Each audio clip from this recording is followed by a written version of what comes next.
Une confrontation dramatique où puissance et force s'affrontent dans une lutte pour la survie.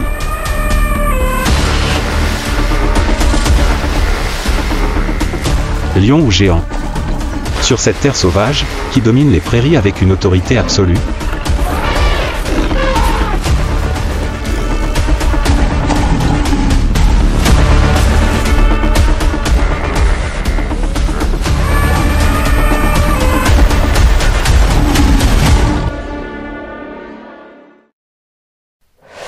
Tanzanie sauvage.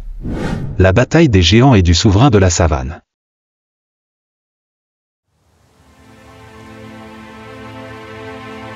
La Tanzanie, où la beauté naturelle et les étendues sauvages se rencontrent.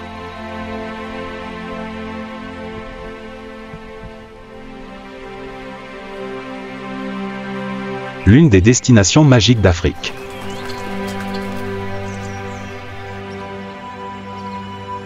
La Tanzanie est un exemple vivant de biodiversité.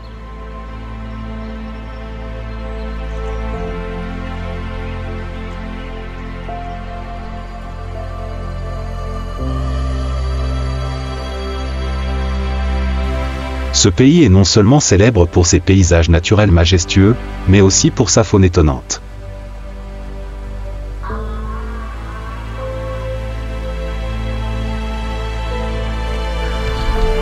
Il crée un écosystème complexe et coloré. Chaque pas sur cette terre évoque une histoire de vie et de mort, où des créatures fortes et résilientes luttent pour leur survie.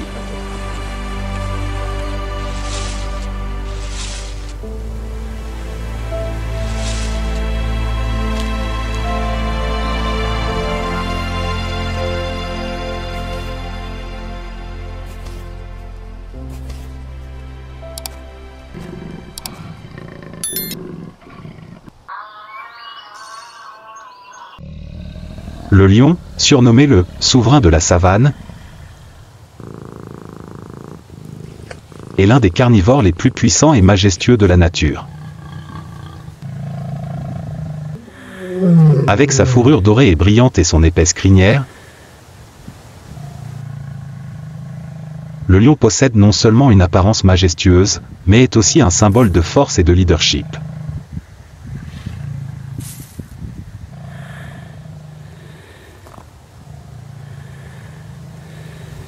Les lions sont des animaux grégaires, vivant en groupes appelés troupes.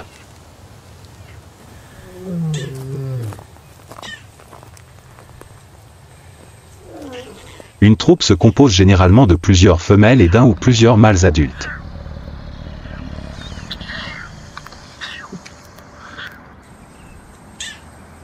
Dans une troupe, la lionne est principalement chargée de la chasse et des soins aux lionceaux, tandis que le mâle protège généralement le territoire et la troupe des intrus.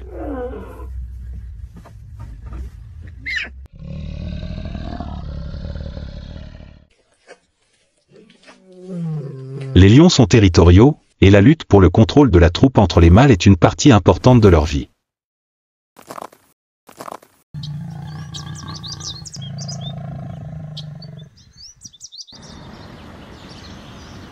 En plein après-midi chaud, lorsque le soleil brille sur la savane, l'air devient chaud et tendu.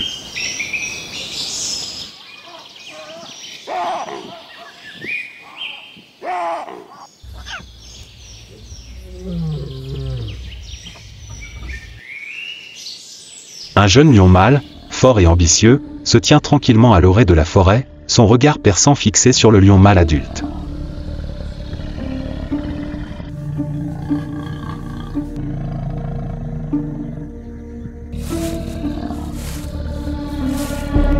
Celui qui détient le pouvoir au sein de la troupe.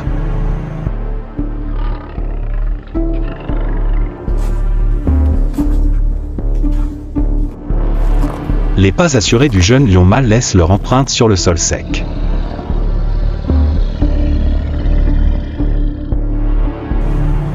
Le lion mâle adulte ne peut lui non plus dissimuler sa vigilance. L'espace est silencieux, seul le vent sec souffle dans les buissons.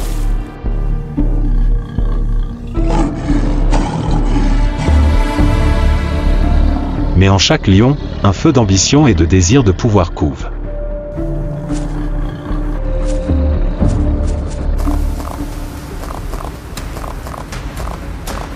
Soudain, sans crier gare, un rugissement se fait entendre. Les deux lions mâles se chargent l'un l'autre. Ils attaquent férocement.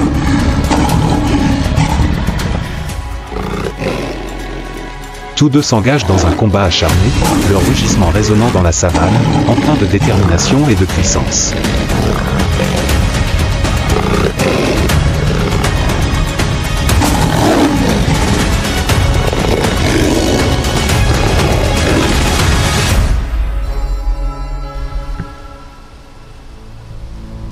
Finalement, le jeune lion mâle l'emporte. Le vainqueur se dresse fièrement, son rugissement résonnant dans la savane. Une nouvelle dynastie est née. Mais pour que le trône soit véritablement assuré, le nouveau souverain doit accomplir un acte qu'il pousse instinctivement. Un acte cruel, mais absolument nécessaire pour l'avenir de sa lignée. Il doit anéantir la lignée de son prédécesseur. En tuant les lionceaux qui ne sont pas les siens, il poussera les femelles à revenir rapidement en chaleur, prêtes à porter le sang du nouveau roi.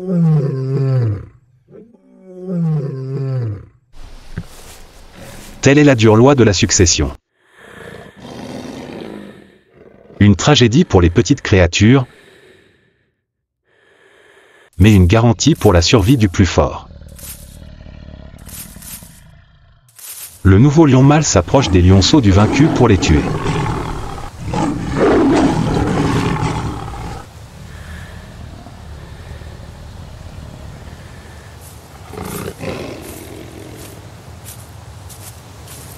Les faibles lionceaux ne peuvent résister et sont rapidement anéantis.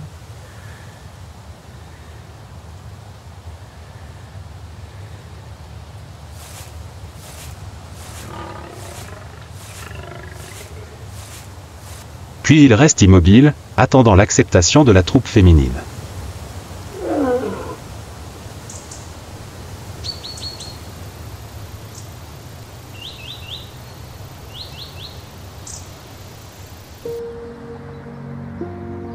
Après plusieurs semaines tendues, le nouvel ordre est établi. L'approbation de la troupe femelle est la clé.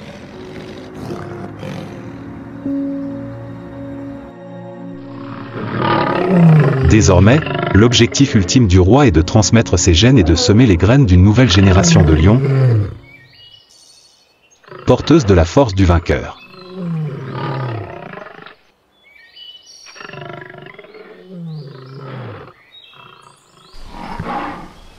Pendant ce temps, le nouveau lion mâle continue de protéger son territoire, interdisant l'accès aux autres lions mâles, tout en assurant la stabilité de la troupe.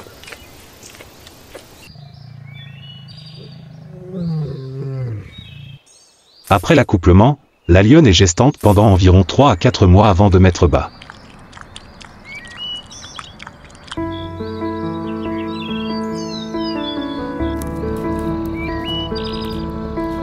Lorsqu'elle est sur le point de mettre bas, elle trouve un refuge dans la savane, loin de l'attention des autres animaux.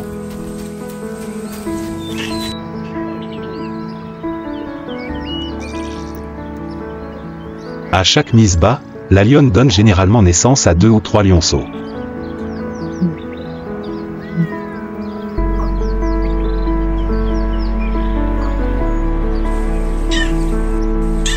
À la naissance, les lionceaux sont très faibles, incapables de marcher, les yeux fermés et ne trouvent refuge que dans les bras de leur mère.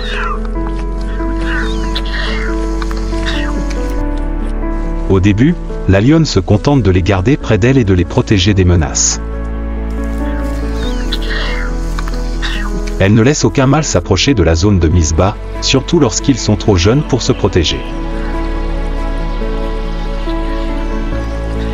Elle s'éloigne souvent de la troupe pour éviter d'être repérée par d'autres prédateurs.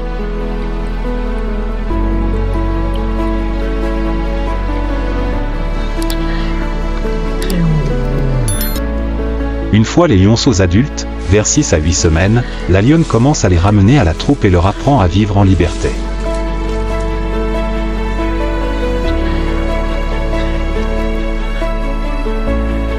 Les lionceaux commencent à apprendre à chasser auprès des lionnes de la troupe.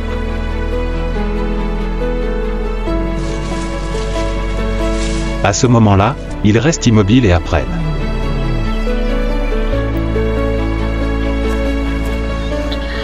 Lorsque la troupe part à la chasse, la lionne veille toujours à la sécurité des lionceaux et les protège de tout danger provenant d'autres animaux, s'ils osent envahir le territoire de la troupe.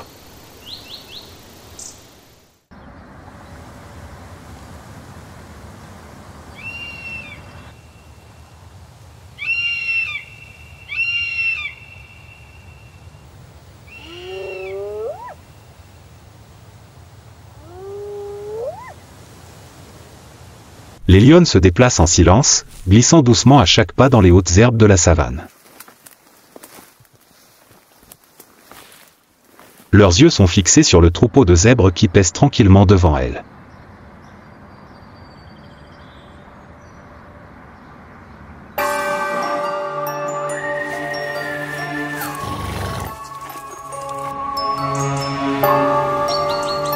Ignorant le danger qui approchait, le zèbre leva la tête de temps à autre, observant autour de lui avec vigilance, mais ne le découvrit toujours pas.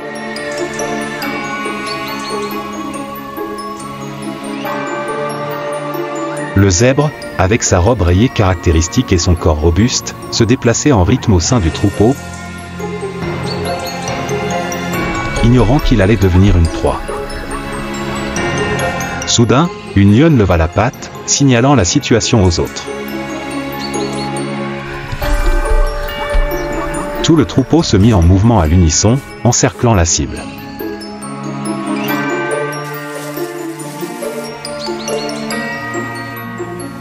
Le zèbre sentit le changement dans l'air, et le silence soudain le fit sursauter.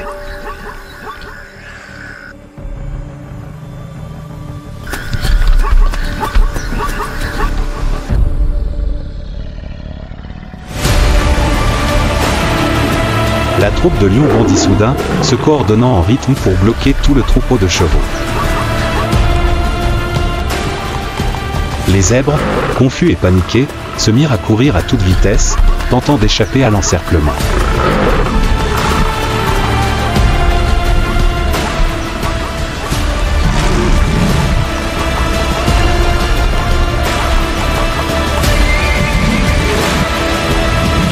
Mais la coordination parfaite des lions ne put éviter. Une lionne tendit la main et se jeta sur le zèbre. Une morsure mortelle. Le zèbre ne put s'échapper.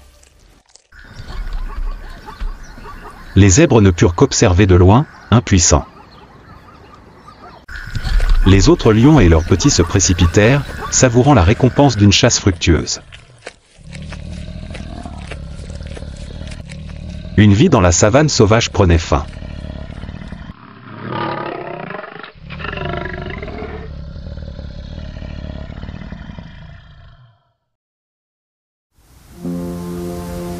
Lorsque la saison sèche arriva, le sol se fissura, les vents chauds chargèrent la poussière et le désespoir des créatures.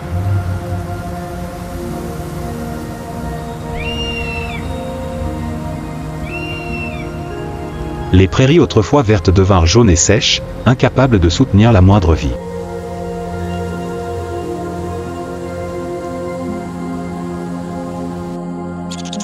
Lorsque la nourriture se fit rare, même les dirigeants durent affronter des adversaires qu'ils ne voulaient pas affronter.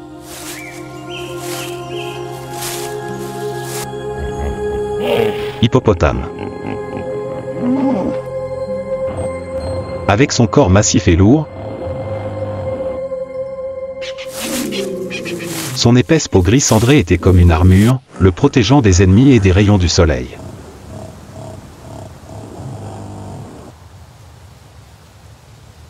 Sous la lumière vive, sa peau suintait d'un liquide rose clair, une sueur sanglante. Célèbre pour sa protection contre le soleil et les bactéries,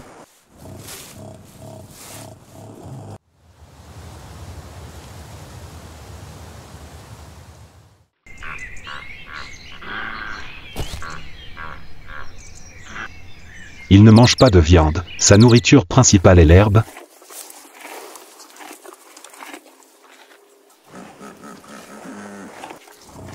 Mais cela ne diminue en rien son danger lorsqu'il est agité.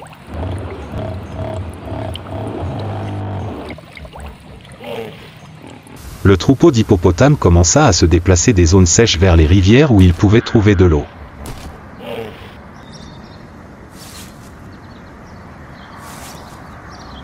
Après plusieurs jours de marche à travers les prairies arides, le troupeau d'hippopotames atteignit enfin la rivière familière. Il plongea dans la rivière. Cependant, la troupe de lions se cachait à proximité, allongée et observant.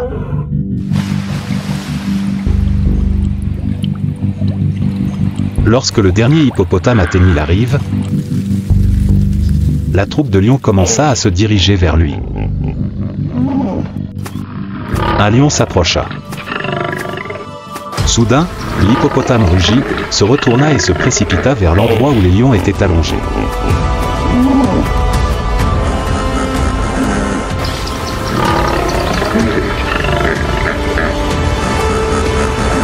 La troupe battit en retraite, n'osant prendre aucun risque.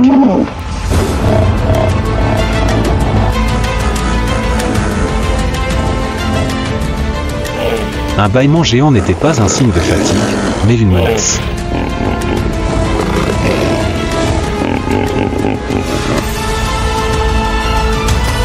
Finalement, le chef des lions fit signe à la troupe de battre en retraite. Il ne pouvait pas envahir le territoire de l'hippopotame. L'affrontement se termina par la victoire des hippopotames, qui repoussèrent le plus puissant prédateur des prairies.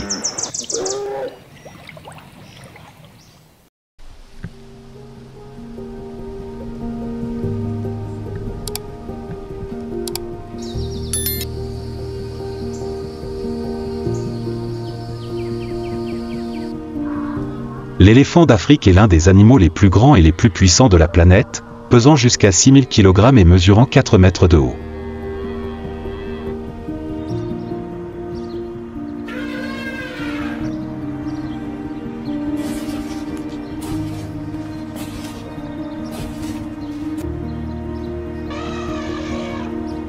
Son imposante taille en fait un adversaire difficile à vaincre.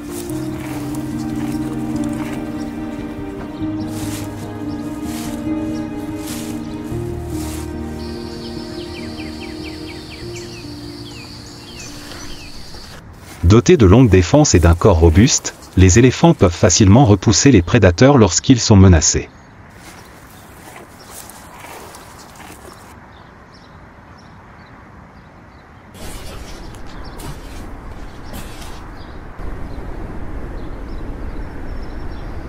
Les éléphants vivent en grands troupeaux aux structures sociales complexes.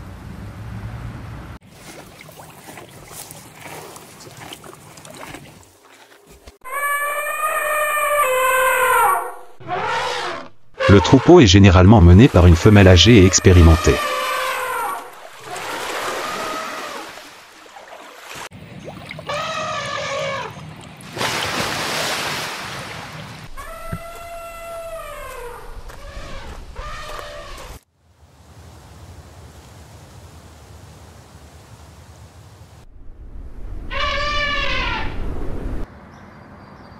Les éléphants ont une reproduction lente.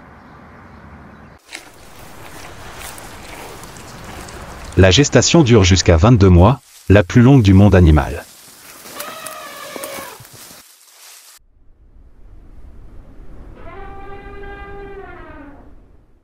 Après cette période, la femelle donne naissance à un seul petit.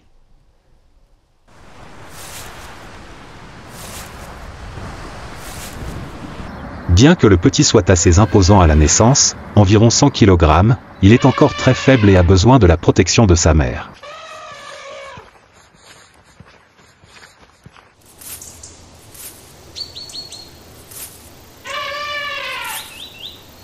Le jeune éléphanteau sera allaité par sa mère pendant longtemps, généralement 2 à 3 ans, avant de se nourrir d'herbes et d'autres végétaux.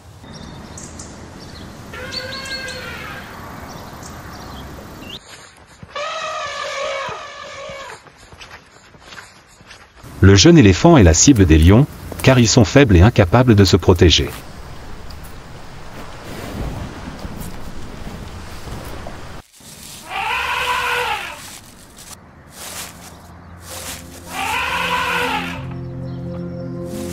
Une troupe de lions, dotée d'une coordination parfaite et d'une habileté au combat hors pair, guettait l'occasion lorsqu'elle aperçut 2 éléphants se déplacer dans la savane.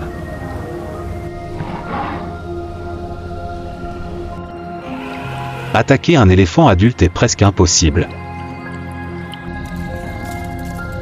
Mais les jeunes, eux, le peuvent. Ils gravitent autour de la mère et de son petit, chacun séparément. La mère éléphant,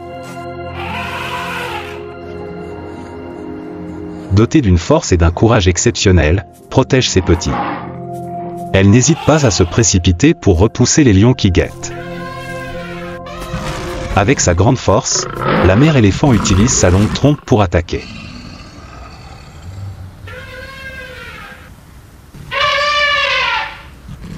Les lions doivent être prudents et battre en retraite. Ils n'attaquent pas de front. Ils usent de tactique. Leur objectif est de créer un moment de vulnérabilité. En une seconde, le bébé éléphanto fut séparé de la protection de sa mère. Le lion saisit l'occasion et visa immédiatement le bébé éléphanto, loin de sa mère. Une lionne fonça comme l'éclair, attaquant rapidement le bébé éléphant. D'un bond puissant, la troupe de lions bondit sur le bébé éléphant, le faisant tomber au sol. Le jeune éléphanto, faible, ne put se défendre.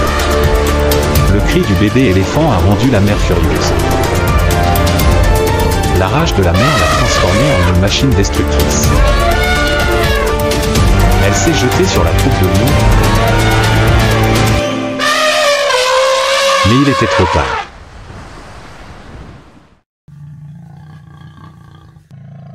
Après l'attaque, la troupe de lions a tenu bon, les yeux brillants de victoire.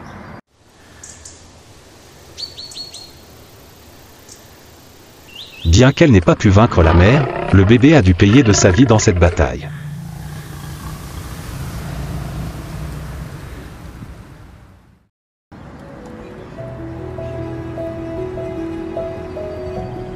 Le monde sauvage tout entier continue, où la survie est une lutte constante, où chaque espèce fait face à de nouveaux défis.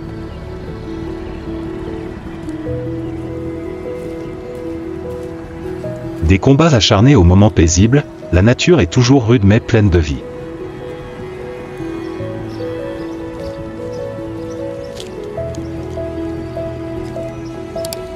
Abonnez-vous à la chaîne pour ne rien manquer des confrontations passionnantes.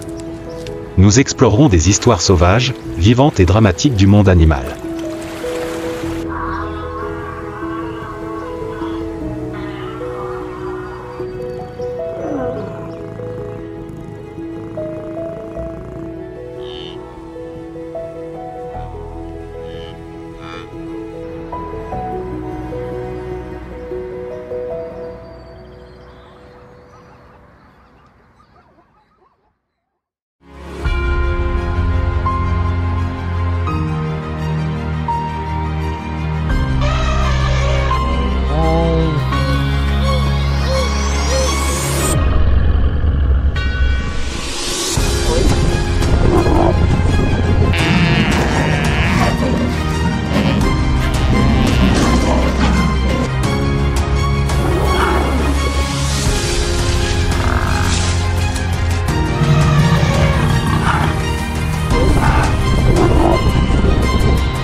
Léopard, le prédateur silencieux.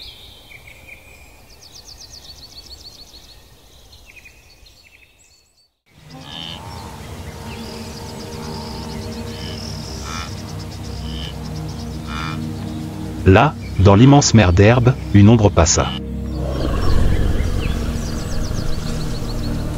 Aucun bruit. Aucune trace.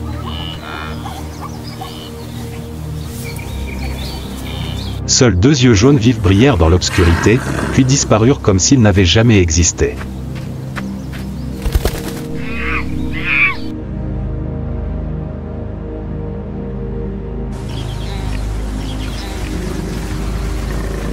Ce n'était ni un lion, ni un guépard.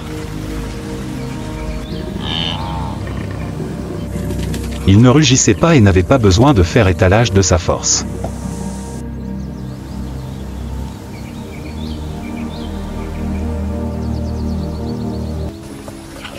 Mais chaque créature vivante sur cette terre le connaissait sa présence silencieuse mais puissante.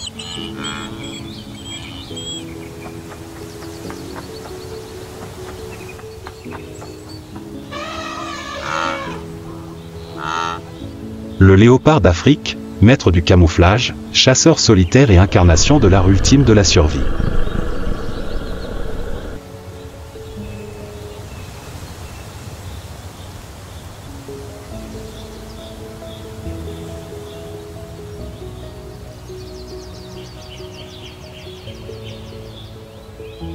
Nul besoin de meute.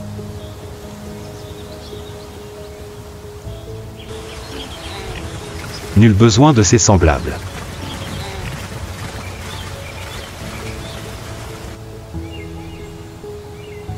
Dans un silence absolu, il traçait des lignes invisibles entre la vie et la mort. Chaque pas était une tactique. Chaque bond était la fin.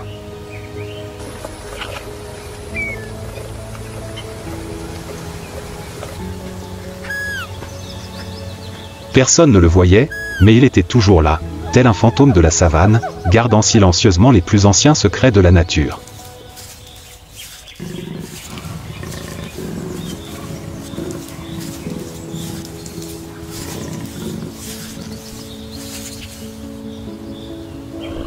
Son nom est Sila, du nom de la réserve naturelle où elle est née, la région de Sila, en Tanzanie, une terre sauvage aux confins du Serengeti.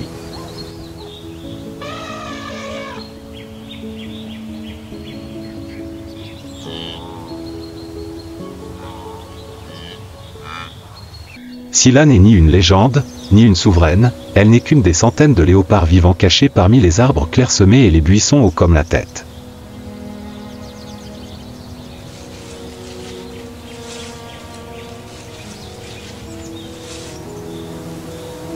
Mais elle possède tout ce qui caractérise cette espèce, le silence, la souplesse et une nature féroce, toujours à l'affût, toujours en attente.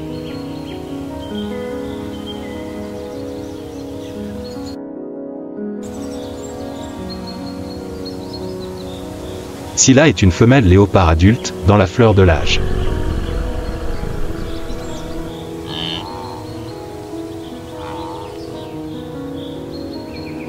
Sur son corps, sa fourrure jaune pâle tachetée de fleurs noires est non seulement magnifique, mais aussi le camouflage le plus parfait que la nature ait jamais créé.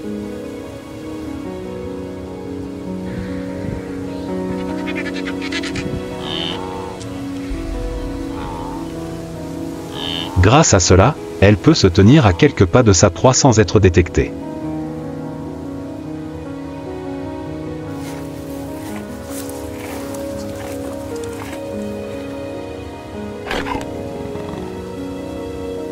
Les yeux de Sila étaient d'un jaune profond, non pas les yeux froids d'un tueur, mais des yeux qui avaient appris à regarder le monde en silence, dans l'attente, dans le calcul.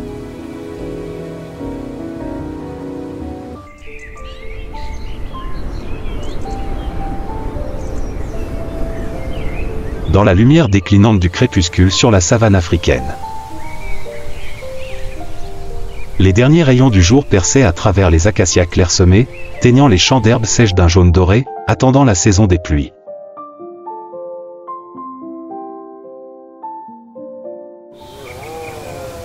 Un vent léger soufflait, charriant poussière et odeur âcre de feuilles pourries.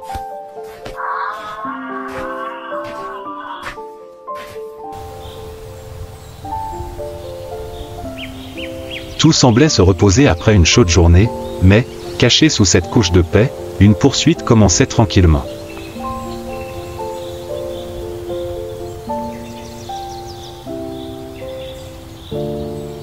À l'ombre d'un buisson bas, Sila, une femelle léopard adulte, gisait immobile.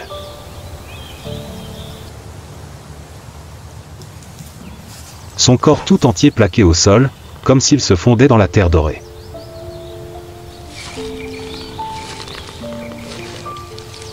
Mais ses yeux mi-clos ne se reposaient pas.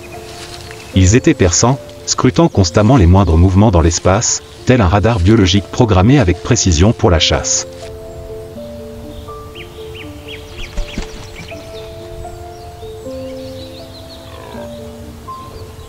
À environ 70 mètres de là, un troupeau d'impalas femelles broutait tranquillement.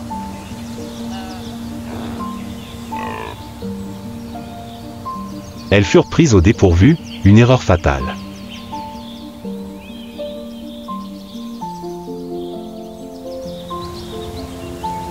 À l'orée du buisson, où de nombreuses espèces évitent les prédateurs, Scylla était experte dans l'art de la furtivité.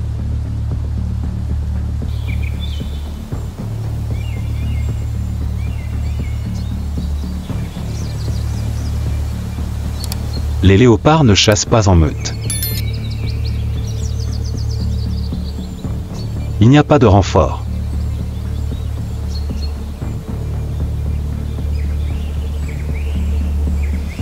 Chaque traque, chaque bond est un pari pour la survie.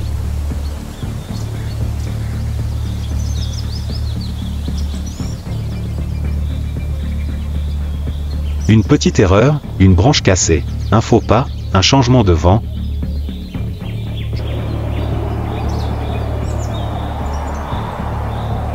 peuvent signifier la perte d'un repas, et avec lui des jours de faim.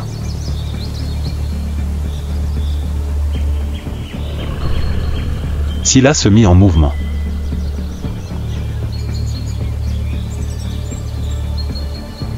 Chaque pas était étonnamment lent.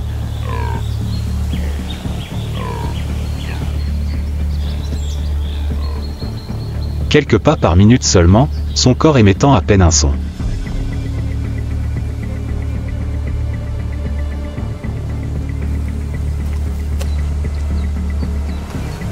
Elle rampait au gré du vent, évitant de détecter son odeur.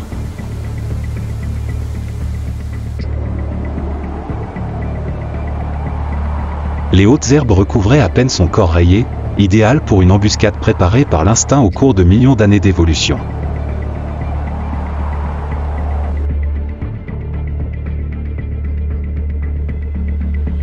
La distance fut réduite à seulement 25 mètres.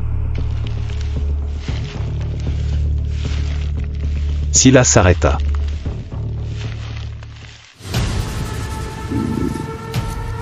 L'espace était tendu comme une corde.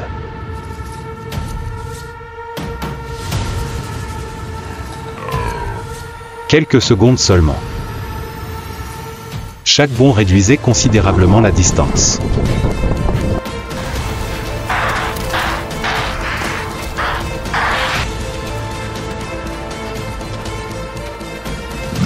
Un dernier sprint, et les deux corps roulèrent au sol. Aucun rugissement. Aucun avertissement. Juste le silence et une précision mortelle. Les dents de Scylla étaient serrées autour du cou de sa proie. La pression de sa morsure, forte et ferme, étouffait tout son provenant de la malheureuse antilope.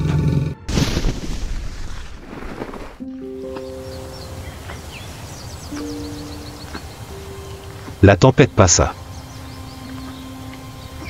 Le silence revint.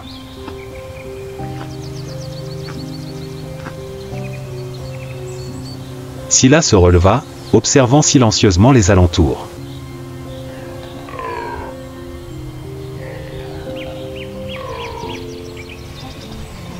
Pas de hyène. Pas de lion. Pas d'humain. Mais il savait que cette victoire n'était pas terminée.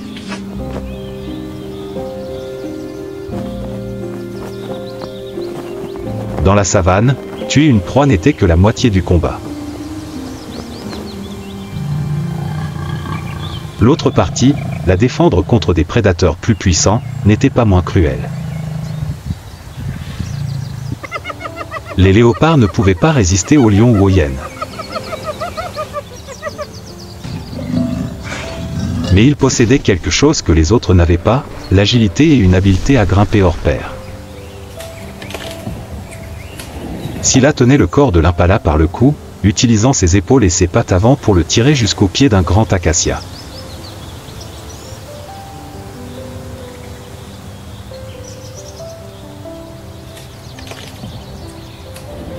Une branche horizontale s'étendait sur environ 3 mètres de haut. Avec une force remarquable, en quelques minutes seulement, elle traîna son butin jusqu'au sommet de l'arbre, où il était en sécurité, hors de portée des voleurs.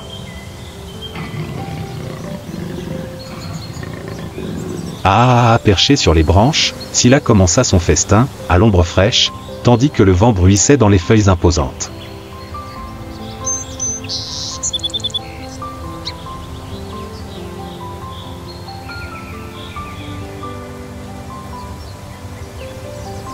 Ce qui distingue les léopards, ce n'est pas leur force ou leur vitesse, ni leur capacité à se battre pour leur territoire, ni leur rugissement résonnant.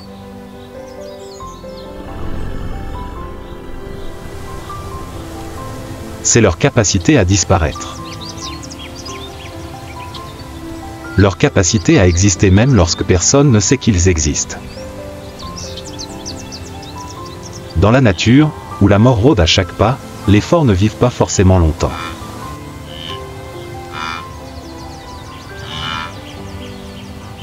Ceux qui savent se cacher sont ceux qui survivent jusqu'au bout.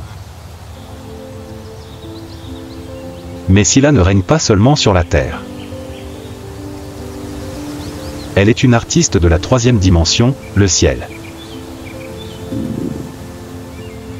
Grâce à son incroyable capacité d'escalade, le léopard peut grimper à un grand arbre en quelques secondes.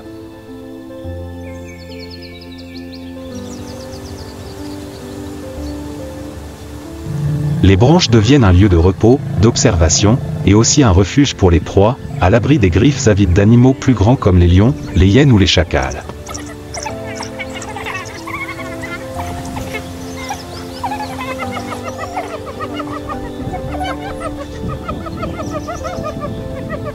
C'est un endroit inaccessible. C'est un endroit où Scylla mange en paix, seule, comme elle l'a toujours été.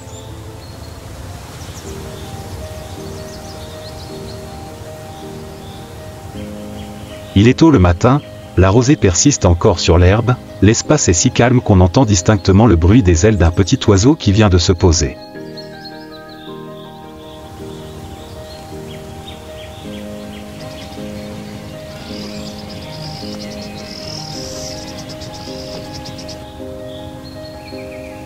Dans la brousse, Scylla agit immobile, ses yeux suivant chaque mouvement d'une jeune antilope qui vient de quitter le troupeau.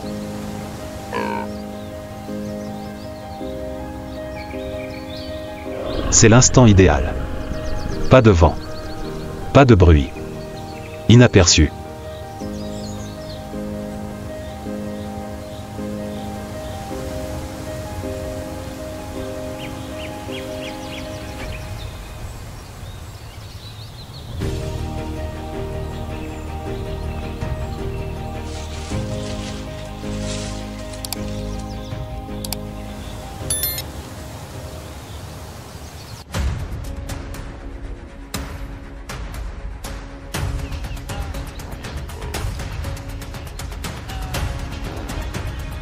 Un bond, aussi rapide qu'une flèche décochée par la corde d'un arc.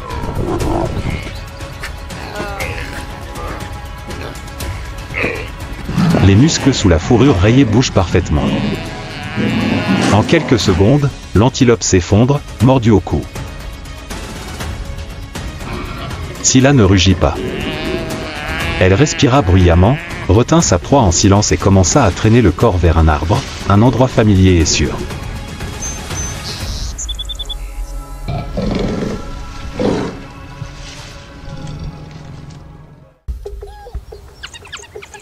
Mais cette fois, elle n'était pas seule. Au loin, un cri aigu retentit, puis un autre.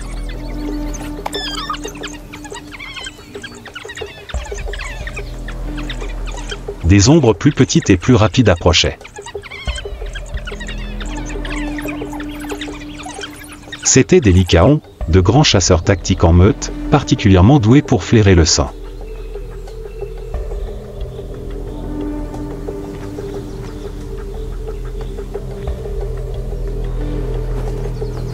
Scylla marqua une pause. Son regard se porta sur le bruit.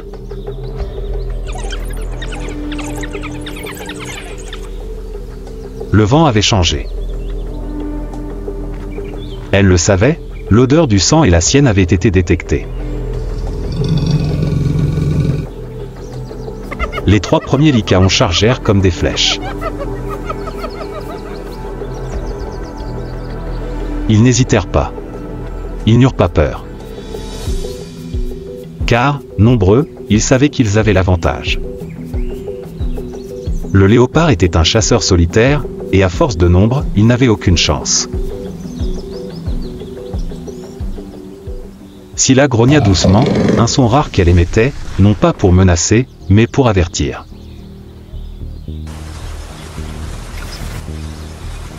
Mais les chiens ne reculèrent pas. Ils tournèrent en rond, se dispersant, réduisant la distance.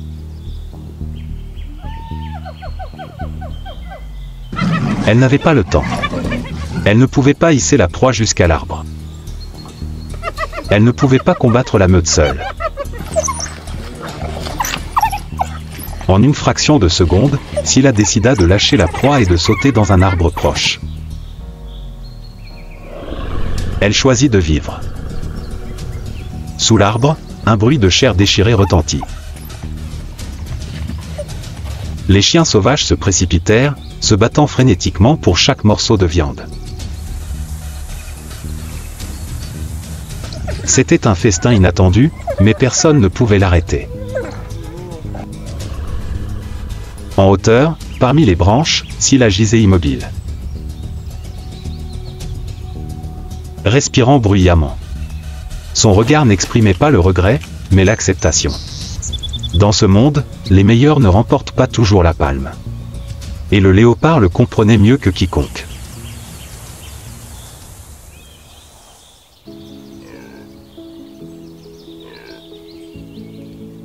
La vie dans la savane ne commence pas par un rugissement, mais par une douce brise chargée d'une odeur invisible.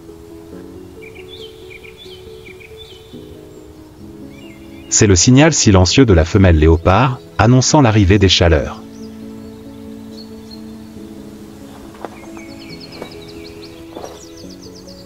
Scylla, comme toutes les femelles adultes de l'espèce Panthrapardu du Pardu, laisse son odeur sur les troncs d'arbres, les rochers et chaque sentier qu'elle emprunte.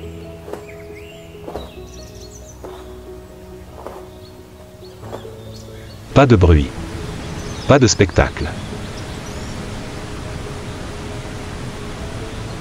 Mais ceux qui sont suffisamment observateurs le sauront, une nouvelle vie attend de naître. D'un territoire plus lointain, un léopard mâle reçoit le signal.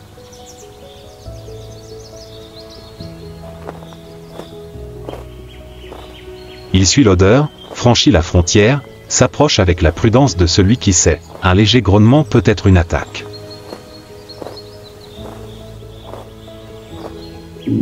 Les léopards ne se livrent pas à des combats d'accouplement comme les lions. Ici, le choix appartient à la femelle. Et Scylla le sait bien. Elle n'accepte que lorsqu'elle se sent en sécurité, lorsque le mâle n'est ni menaçant ni agressif.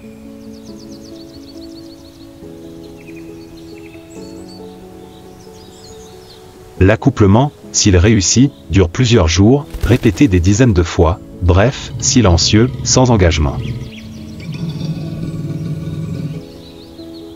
Puis le mâle s'en va, comme s'il n'avait jamais été là. Et Scylla, seule, poursuit le vieux cycle, chasse, cachette,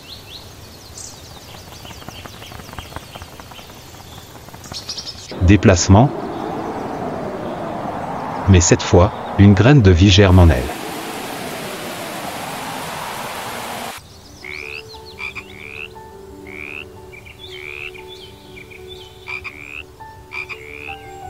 Trois mois plus tard, par un matin calme après une nuit pluvieuse, sous un arbre discret au milieu d'une terre inconnue, 3 petites créatures naissent.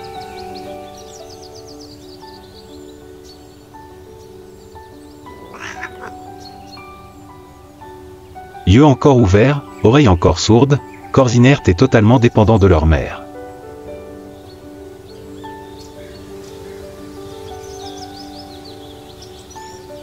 Pas de son de joie, pas d'aide.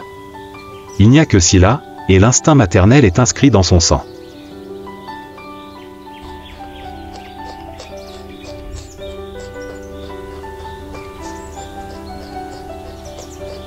Les premiers jours sont une période de vie ou de mort.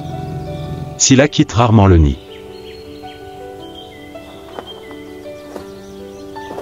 Elle jeûne, ne s'absentant que quelques heures pour chasser de petites proies, de quoi se nourrir et produire du lait, sans trop de risques.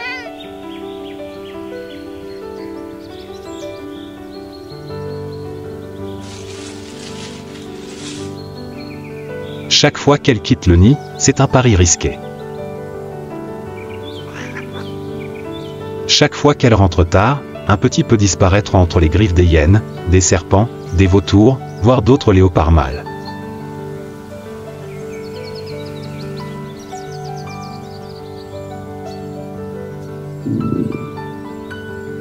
Lorsque les petits commencent à ouvrir les yeux et à apprendre à ramper, Scylla commence à leur apprendre, étape par étape.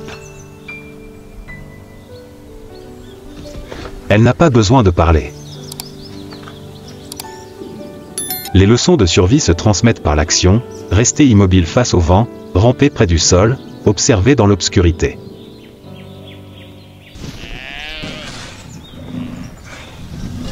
À chaque chasse réussie, elle les laisse flairer.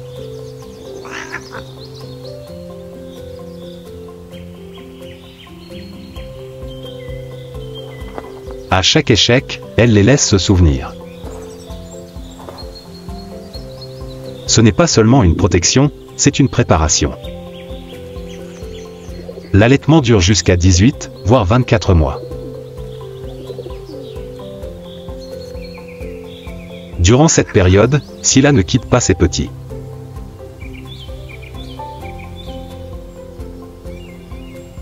Chaque fois qu'elle déplaçait le nid, elle les tenait tous dans sa gueule, aussi légèrement qu'un brin d'herbe sèche.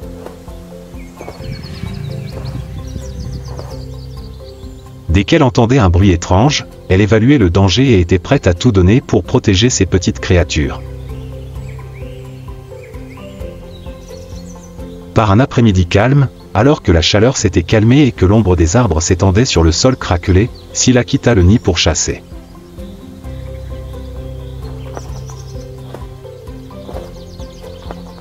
Les lionceaux étaient plus âgés, capables de ramper et de se cacher, mais pas encore assez forts pour se défendre.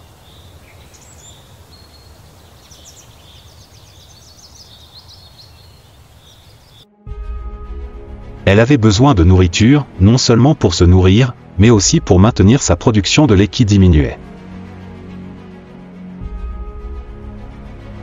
Le voyage fut plus long que d'habitude. La proie était difficile à approcher, et Scylla dut parcourir une plus longue distance.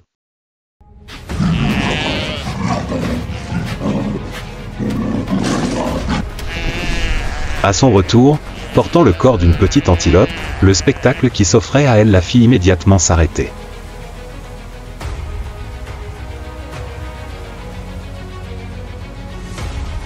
Le nid était perturbé. 2 des 3 avaient disparu. Un seul lionceau gisait, haletant, le corps couvert d'égratignures, la respiration saccadée. Une odeur distincte flottait au sol, celle d'un lion mâle. Pas de rugissement. Pas de panique. Seul un changement dans le regard.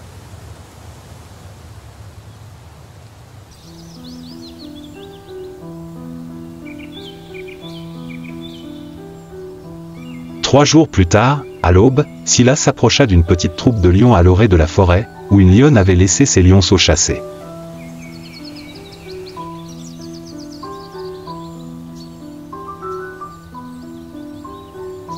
Le vent tourna juste à temps. Scylla s'approcha discrètement, cachée parmi les buissons épineux, disparaissant lentement dans le décor. Un seul lionceau, âgé de quelques semaines, dormait sur le sol, le ventre se soulevant et s'abaissant au rythme de sa respiration. Scylla n'hésita pas. Une charge éclair. Pas de cri. Pas de résistance. Tout fut terminé en quelques secondes. Le léopard, ermite par nature, n'était pas venu chasser pour se nourrir cette fois. Cette fois, c'était pour lui rendre l'appareil. Quelques heures plus tard, Scylla retourna au nid. Le lionceau restant était mort. Pas d'enterrement. Pas de regret. Juste une silhouette qui disparaissait silencieusement dans les buissons, comme si elle n'avait jamais existé.